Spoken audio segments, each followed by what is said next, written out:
اعوذ باللہ من الشیطان الرجیم بسم اللہ الرحمن الرحیم واتخذ قوم موسیٰ من بعدہ من حلیہم عجلا جسدا لہ خوار الم یروا انہ لا یکلمہم ولا یہدیہم سبیلا اتخذوا وکانوا ظالمین۔ موسیٰ علیہ السلام کی قوم نے ان کے طور پہاڑ کی طرف جانے کے بعد اپنے زیوروں سے ایک بچھڑا بنا لیا کہ اس کا ایک جسم تھا اور آواز تھی۔ کیا یہ دیکھتے نہیں ہیں کہ وہ ان سے بات بھی نہیں کر سکتا تھا اور نہ ان کی رہنمائی کر سکتا تھا؟ انہوں نے اس کو بنا لیا اور وہ بڑے ظالم تھے۔ پچھلی آیات میں موسیٰ علیہ السلام کی امت اجابت کا تذکرہ چل رہا ہے۔ موسیٰ علیہ السلام پر ایمان لانے والے، ماننے والے بنی اسرائیل کہ انہوں نے مطالبہ کیا جب فرعون غرق ہوا اور بحر قلزم سے آزاد ہو کر صحیح سالم آگے پہنچے صحرائے تیہ میں، تو انہوں نے مطالبہ کیا کہ ہمارے لیے کوئی اصول ضابطہ ہو۔ موسیٰ علیہ السلام اپنی جگہ اپنے بڑے بھائی حضرت ہارون علیہ السلام کو متعین فرمایا اور ساتھ ہی فرمایا کہ آپ نے ان کی دیکھ بھال رکھنی ہے، ان کا خیال کرنا ہے۔ خود طور پہاڑ کی طرف چلے گئے، 40 دن وہاں رہے۔ اللہ تعالیٰ نے تورات عطا فرمائی۔ جب تورات عطا فرما دی تو اسی وقت اللہ تعالیٰ نے اس بات کی بھی اطلاع دے دی کہ آپ کی قوم گمراہ ہو چکی ہے۔ موسیٰ علیہ السلام وہ تختیاں لے کر، جو تورات تختیوں کی صورت میں تھی، وہ تختیاں لے کر جلدی یہاں آئے، اور ادھر ایک واقعہ پیش آ چکا تھا جس کا تذکرہ اللہ تعالیٰ نے اس آیت میں فرمایا۔ وہ یہ کہ جب اس قوم نے دیکھا تھا، وہاں بحر قلزم سے نکل کر آگے سفر کر رہے تھے، راستے میں دیکھا ایک قوم کو جو بچھڑے کی پوجا کر رہی ہے۔ انہی کو دیکھ کر انہوں نے مطالبہ کیا کہ ہمارے لیے آپ کوئی پیغام لے آئیں، ہمارے لیے کوئی طریقہ عبادت لے آئیں، ہم بھی عبادت کریں، کیونکہ یہ انسان کی فطرت میں عبادت رکھی ہے۔ اگر صحیح رہنمائی ہوگی اللہ کی عبادت کرے گا، اور اگر صحیح رہنمائی نہ ہوگی تو غیر اللہ کے سامنے ضرور جھکے گا۔ انہوں نے فطرتی تقاضا سامنے رکھا کہ ہمارے لیے کوئی قانون، اصول، عبادت کا کوئی طریقہ، اللہ کے احکام لے کر آئیں۔ موسیٰ علیہ السلام ادھر چلے گئے تو یہ جو 70,000 75,000 آدمی تھے، ان میں ایک آدمی تھا جس کو سامری کہتے تھے۔ عجیب بات ہے، کہتے ہیں کہ اس کا نام بھی موسیٰ تھا، اور اس کی پرورش اللہ تعالیٰ نے جبرائیل علیہ السلام کے ذریعے فرمائی۔ وہ موسیٰ علیہ السلام تھے، فرعون کے گھر ان کی پرورش ہوئی، اللہ تعالیٰ نے ان کو نبی بنایا۔ یہ جو سامری تھا، اس کی پرورش جبرائیل علیہ السلام نے فرمائی۔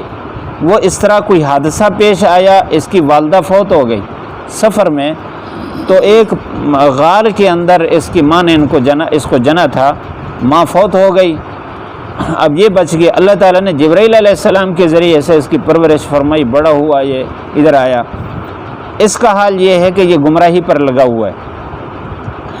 تو بہرحال اس نے قوم کو کہا کہ آپ اپنے زیورات لے آئیں، میں آپ کو اس طرح کا خدا بنا کر دیتا ہوں جس طرح ہم اس قوم کو دیکھ کر ان کا خدا ہے۔ اور یہ جو بنی اسرائیل تھے، جب وہاں سے نکلے تو انہوں نے پہلے سے تیاری کر رکھی تھی نکلنے کی، اور قبطیوں کو مطمئن کرنے کے لیے ان کو کہا تھا کہ ہم اپنے ایک میلے کی طرف، اپنے ایک مذہبی عید کی طرف ہم جا رہے ہیں، اور ہم نے زیورات ہمیں دے دیں۔ عورتوں نے دوسری عورتوں سے مانگے تو وہ انہوں نے خوش ہو کر دے دیے، چلو ایک دن تو ان سے سکون ملے گا۔ اور ویسے بھی ان کو مرعوب رکھنے کے لیے، ان پر احسانات مزید کرنے کے لیے انہوں نے اپنے زیورات دیے، اور زیورات یہ لے کر آئے۔ وہ فرعون کی قوم تو غرق ہو گئی، اب یہ زیورات انہی کے ہو گئے۔ اللہ تعالیٰ نے یہاں یہ بات فرمائی، من حلیہم، انہی بنی اسرائیل کے زیورات کے ساتھ اس نے بچھڑا بنایا، زیورات کو پگھلایا اور اس سے بچھڑے کی صورت بنائی۔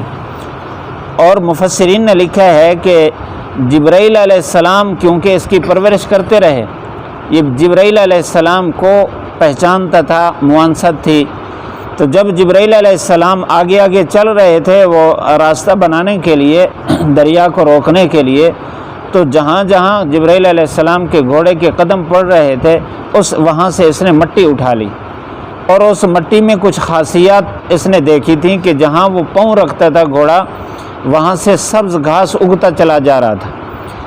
تو یہ ہے تو ملأ اعلیٰ اور اوپر کا نظام، اللہ تعالیٰ کبھی اپنی قدرت دنیا میں بھی ظاہر فرما دیتے ہیں۔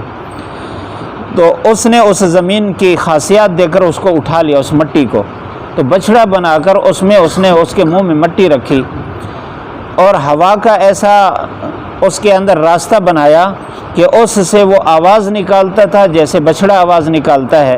اللہ تعالیٰ نے قرآن مجید میں اس کا تذکرہ یوں فرمایا، عجلاً اتخذ قوم موسیٰ، موسیٰ علیہ السلام کی قوم نے بنا لیا عجلاً، ایک بچھڑا۔ وہ کیا بچھڑا تھا؟ جسداً، ایک جسم تھا، لہو خوار، اس کی پھر آواز تھی، یہی بچھڑے والے خوار کہتے ہیں گائے کی، بیل کی آواز کو، تو اس نے بنا لیا۔ اور جب وہاں سے آواز خارج ہو رہی تھی اور وہ بچھڑے کی صورت میں خارج ہو رہی تھی تو قوم کو کہا کہ موسیٰ علیہ السلام بھول گئے ہیں، دوسری طرف چلے گئے ہیں، یہ ہے تمہارا رب۔ اللہ تعالیٰ نے اس واقعے کو دوسری جگہ تفصیل سے بیان فرمایا۔ تو قوم میں سے یہ 75,000 70,000 میں سے کوئی 20-25 ہزار آدمی اس کی باتوں میں آ گئے، اس کی چالاکی میں آ گئے، باقی توحید پر قائم رہے۔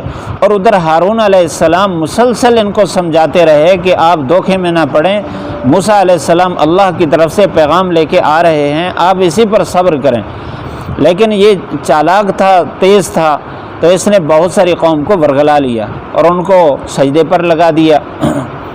اللہ تعالیٰ نے یہاں فرمایا الم یروا انہ، کیا یہ غور نہیں کرتے، لا یکلمہم، یہ بچڑا ان سے بات نہیں کر سکتا تھا، ولا یہدیہم سبیلا، اور ان کی رہنمائی بھی نہیں کر سکتا تھا۔ اللہ تعالیٰ نے یہاں ہمیں امت مسلمہ کو یہ بات سمجھائی ہے کہ رب وہ ہے جو ساری کائنات کا مالک ہے اور سارے اختیارات اس کے پاس ہیں، جو اپنے جسم کی بقا میں بھی دوسرے کا محتاج ہو اور وہ بول بھی نہ سکے اور لوگوں کو رہنمائی کی ضرورت ہو وہ رہنمائی بھی نہ کر سکے، وہ کیسے عبادت کے لائق ہو سکتا ہے، اس کو کیسے سجدہ کیا جا سکتا ہے؟ آج امت مسلمہ کے بہت سارے افراد ایسے ہیں جو لا علمی کی وجہ سے، جہالت کی وجہ سے غیر اللہ کے سامنے جھک رہے ہیں۔ اللہ تعالیٰ نے اس لیے جگہ جگہ اس بات کی طرف متوجہ فرمایا۔ یہاں ایک قابل غور بات کہ اللہ تعالیٰ نے ان زیورات کی نسبت انہی بنی اسرائیل کی طرف کی، من حلیہم، فرمایا کہ انہی کے جو زیورات تھے، حالانکہ یہ زیورات قبطیوں کے تھے۔ تو اس سے مفسرین نے، فقہا نے ایک مسئلہ اخذ کیا کہ جو آدمی کافروں پر غالب آ جائے، کافروں پر مسلط ہو جائے، اللہ اس کو غلبہ عطا فرما دے اور ان کا مال ایمان والوں کے پاس آ جائے تو وہ ایمان والوں کے لیے حلال ہے۔ اور اس کی حدیث میں اس کا ثبوت موجود ہے۔ حضور صلی اللہ علیہ وسلم جب مکہ مکرمہ سے مدینہ منورہ کی طرف ہجرت کر کے آئے تو مکہ کے کافروں نے ایمان والوں کے مالوں پر قبضہ کر لیا۔ اللہ تعالیٰ نے ان صحابہ کو جو وہاں مالدار تھے ان کو مدینہ منورہ ہجرت کے بعد فرمایا فقراء الذین اخرجوا من دیارہم، وہ جن کو گھروں سے نکالا گیا۔ تو اس میں وجہ یہ کہ کافر اگر ایمان والوں کے مال پر مالک ہو گئے اور وہ وہاں سے چھوڑ کے چلے گئے تو کافر مالک ہو گئے، اور اگر ایمان والے کافروں پر غالب آ گئے تو ان کا مال ایمان والوں کے ملکیت میں آ جاتا ہے، اس کو مال غنیمت کہا جاتا ہے۔ اور اللہ تعالیٰ نے اس کا فیصلہ 10ویں پارے میں وَاعْلَمُوا أَنَّمَا غَنِمْتُم میں اس کی تفصیل بیان فرما دی کہ اس کو کیسے تقسیم کرنا ہے۔ بہرحال اس کے مالک وہ بنی اسرائیل ہو چکے تھے، اس وجہ سے اللہ تعالیٰ نے انہی کے زیورات قرار دیے ہیں۔ فرمایا اتخذوہ، یہ ایسا بچڑا جو نہ بات کر سکتا ہے اور نہ رہنمائی کر سکتا ہے، اس کو انہوں نے رب بنا لیا۔ وکانوا ظالمین، یہ تو بڑے ظالم ہیں۔ یہاں ہمارے لیے ایک سبق ہے، وہ یہ ہے کہ ہم اللہ کے غیر کی طرف متوجہ ہوں اتنا جتنا اللہ کی طرف سے اجازت ہے، اس سے زیادہ اگر اللہ کے غیر کو ہم نے اپنا رب بنا لیا، پروردگار بنا لیا، پالنے والا سمجھا اور اسی پر ہمارا یقین اور ایمان بیٹھ گیا تو پھر ہم بھی ظالم ہوں گے۔ کانو ظالمین کا ہے، اور ظالم کہتے ہیں اس کو وضع الشیء فی غیر محلہ، جو چیز کو اپنی جگہ سے ہٹا کر دوسری جگہ رکھتا ہے۔ اب رب تو وہ ہے، وہاں سے اس صفت کو ہٹا کر مخلوق کے ساتھ جوڑنا اور وہاں سے ضرورتیں مانگنا اور ان پر اعتماد رکھنا، اعتقاد رکھنا، یہ اپنی جگہ سے اپنے عقیدے کو ہٹانا ہے، اس وجہ سے اس کو ظلم قرار دیا۔